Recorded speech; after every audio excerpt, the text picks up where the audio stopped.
अस्सलामु अलैकुम रहमतुल्लाहि व बरकातुहू।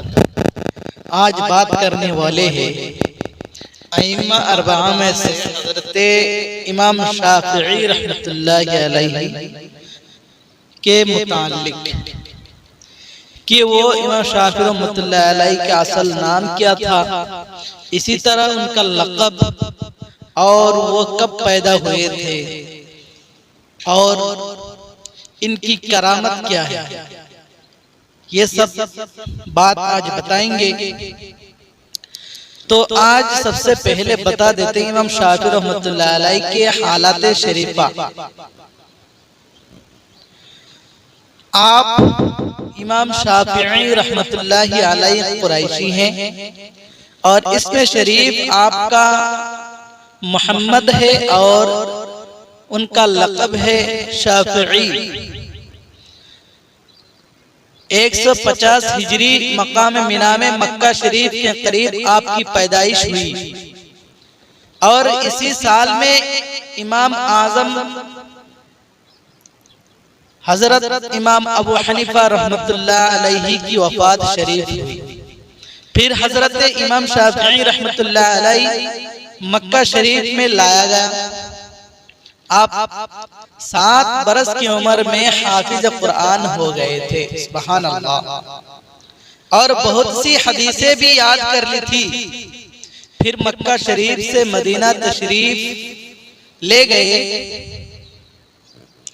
और इमाम मालिक रहमतुल्लाह अलैहि से उनकी किताब मुअत्ता पढ़ी और आप 15 बरस की उम्र में पूरे आलिम हो गए।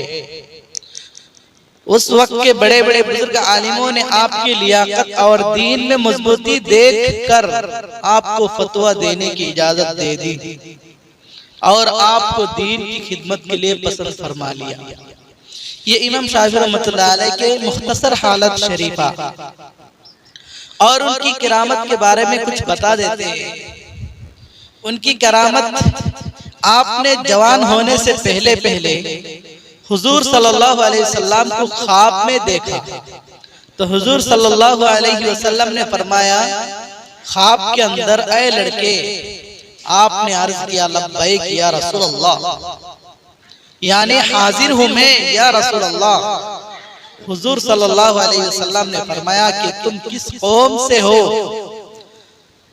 तो हजरत इमाम शाफ़िई रहमतुल्लाह अलैहि ने अर्ज किया, या रसूल अल्लाह, मैं कुरैशी खानदान से हूँ, कुरैशी हूँ। तो हुजूर सल्लल्लाहु अलैहि वसल्लम ने फरमाया कि मेरे पास आओ और अपना मुंह खोलो। तो हजरत फौरन इमाम शाफ़िई रहमतुल्लाह अलैहि फरमाते हैं कि मैंने पास जाकर अपना मुंह खोल दिया। हुजूर सल्लल्लाहु अलैहि वसल्लम ने अपना आबे दहन मेरे मुंह में डाला और फरमाया, अल्लाह ताला तुम्हारे इल्म में तरक्की और बरकत अता फरमाए। सुभान अल्लाह। आप फरमाते हैं कि उस ख्वाब के बाद इल्म हदीस में मुझसे कोई गलती नहीं हुई। आप जब इल्म की पढ़ाई से फारिग हुए तो हजरत इमाम मालिक रहमतुल्लाह अलैहि से इजाजत लेकर बगदाद में गए। वहां आलिमों को इम्तिहान दिया और सनद हासिल की।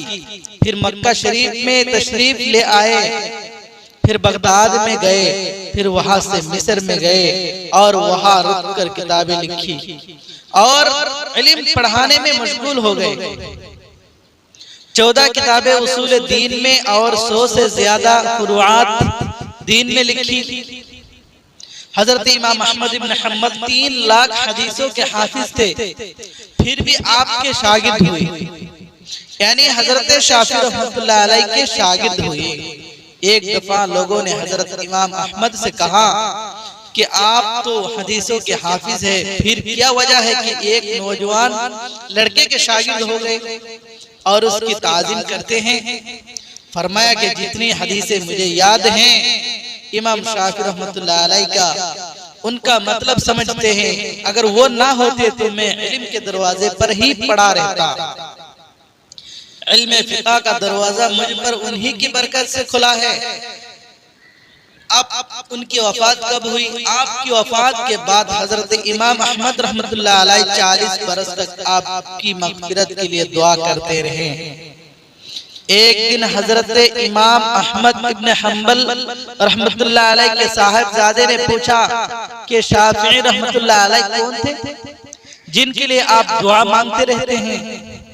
फरमाया इमाम शाफिई रहमतुल्लाह अलैह दुनिया में आफताब थे और खुदा के बंदों के लिए अमन और आसानी का वसीला थे। सुभान अल्लाह। हजरत इमाम शाफिई रहमतुल्लाह अलैह भी कैसी मुबारक शान रखते थे। जुमा के दिन 204 हिजरी में आपने वफात पाई। अल्लाह ताला उनको रहमत नाजिल फरमाए। आप पर अल्लाह की